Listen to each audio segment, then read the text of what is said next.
अच्छे दिन।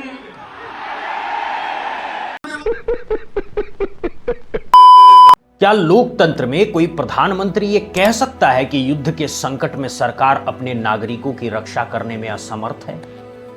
क्या कोई निर्वाचित नेता ये स्वीकार कर सकता है कि महंगाई का बोझ उठाना अब सरकार के वश की बात नहीं रही?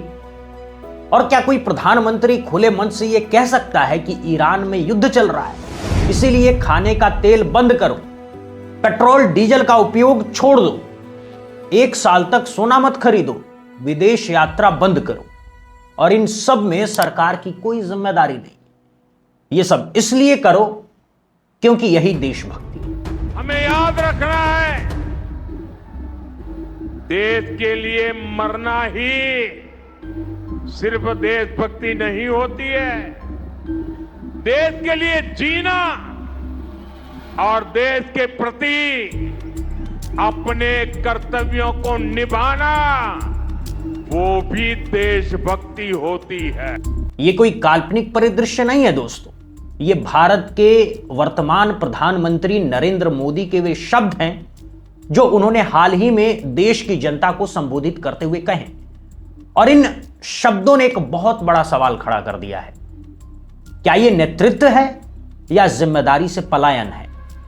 जब प्रधानमंत्री नरेंद्र मोदी नागरिकों को पेट्रोल डीजल न जलाने का उपदेश दे रहे थे, कारपूल करने की सलाह बांट रहे थे, उसी समय वे स्वयं डीजल से चलने वाली गाड़ियों के लंबे काफिले के साथ रोड शो करके लौटे थे।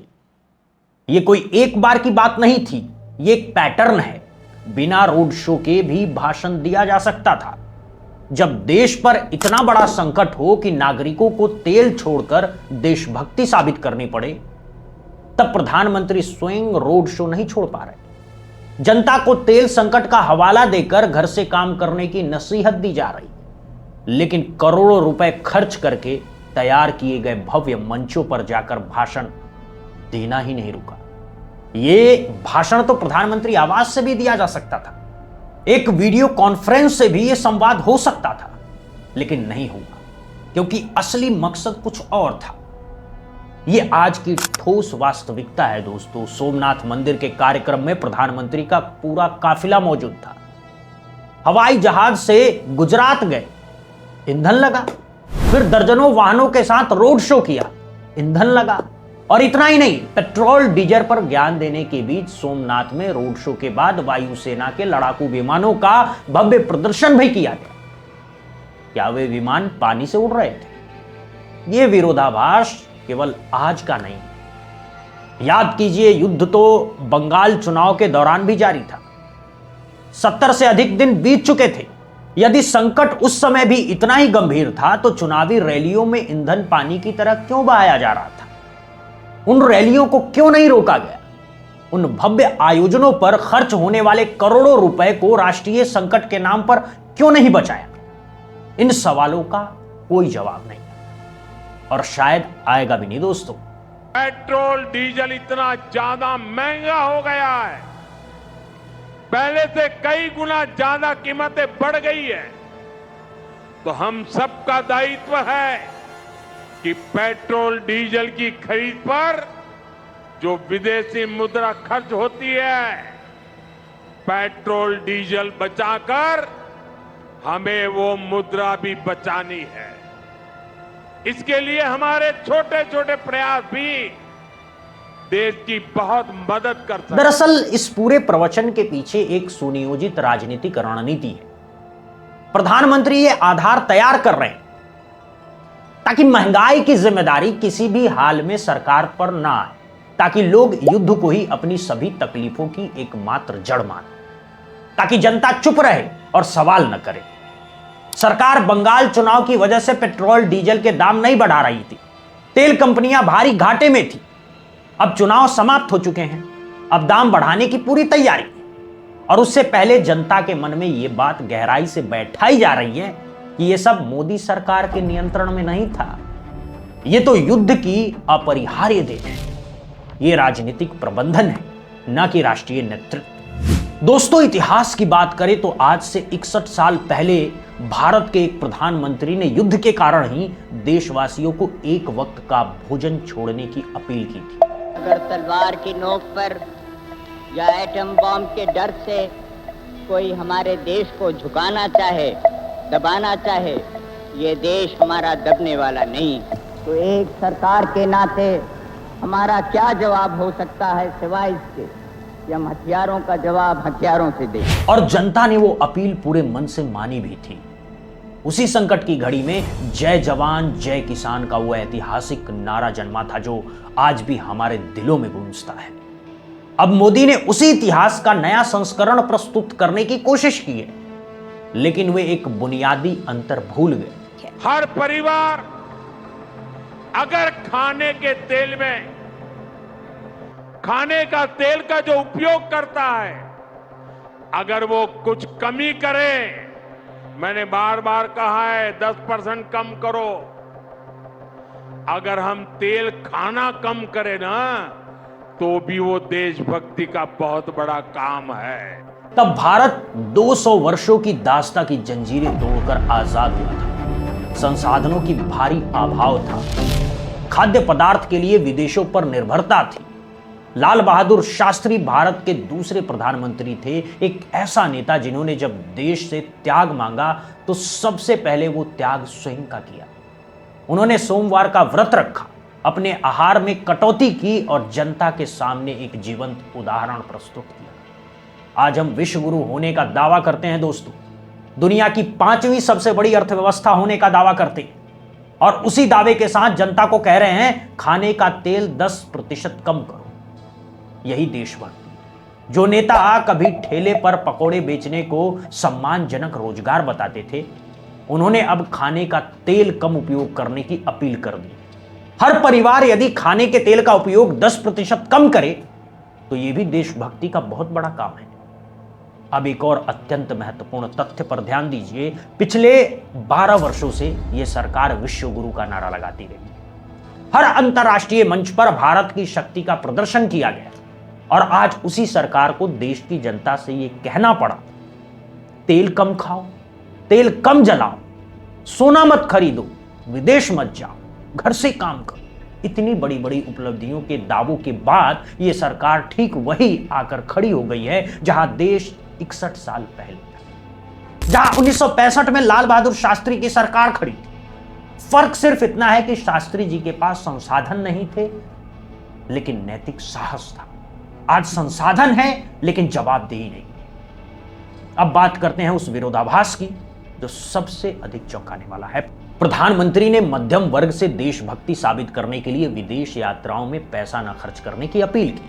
तो विदेशों में शादियों का, विदेशों में घूमने का, विदेशों में वैकेशन पर जाने का मिडिल क्लास में कल्चर बढ़ता जा रहा है।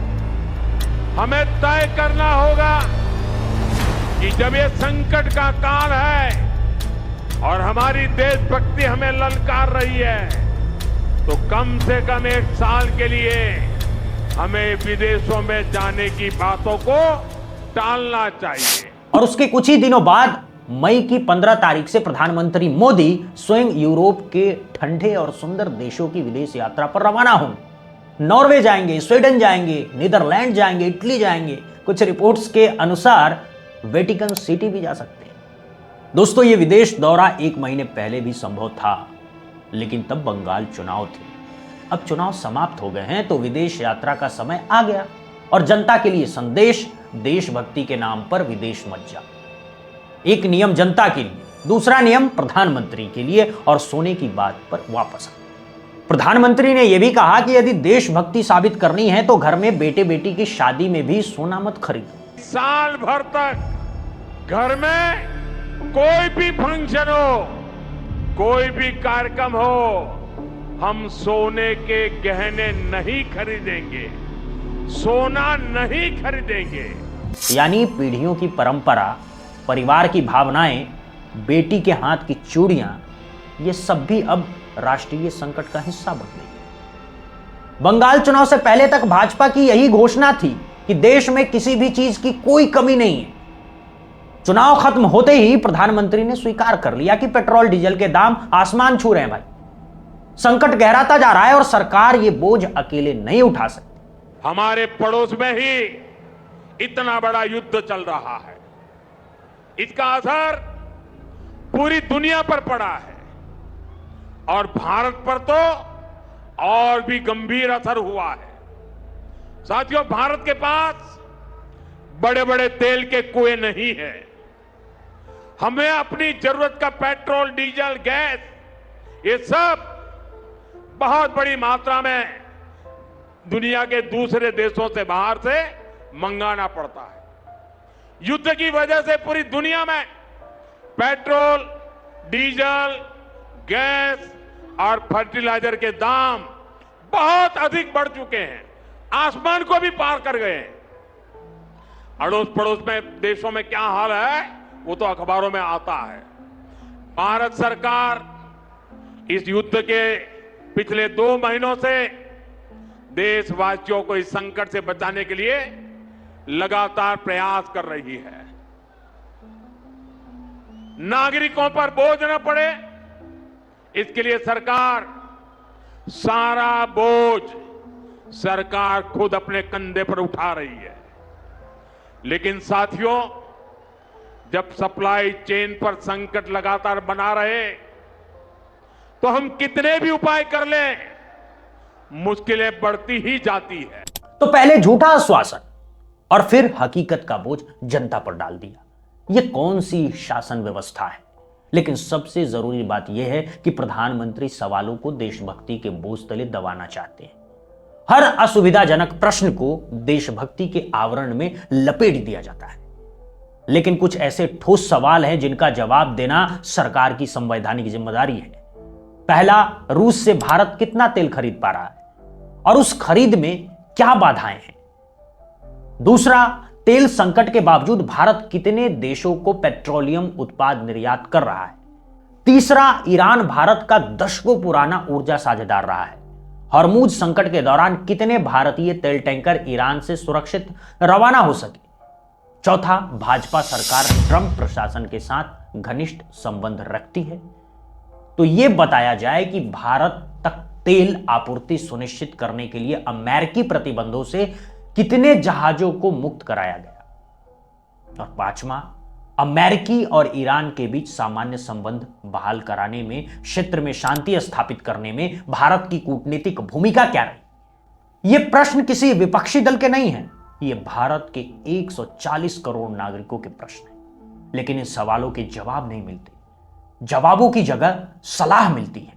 तेल कम खाओ, तेल कम जलाओ, ट्रेन से जाओ, सोना मत खरीदो।